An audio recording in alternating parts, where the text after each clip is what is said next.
ॐ केशवाय नमः। ॐ नारायणाय नमः। ॐ माधवाय नमः।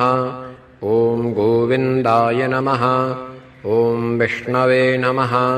ॐ मधुसूदनाय नमः। ॐ त्रिविक्रमाय नमः।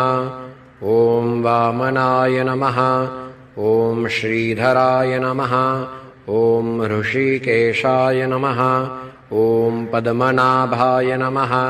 ॐ दामोदराय नमः।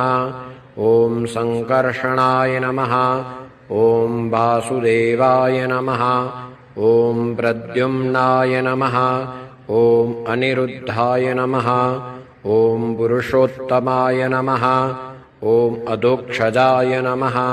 ॐ नारसिंहाय नमः। ॐ अच्युताय नमः। ॐ जनार्दनाय नमः।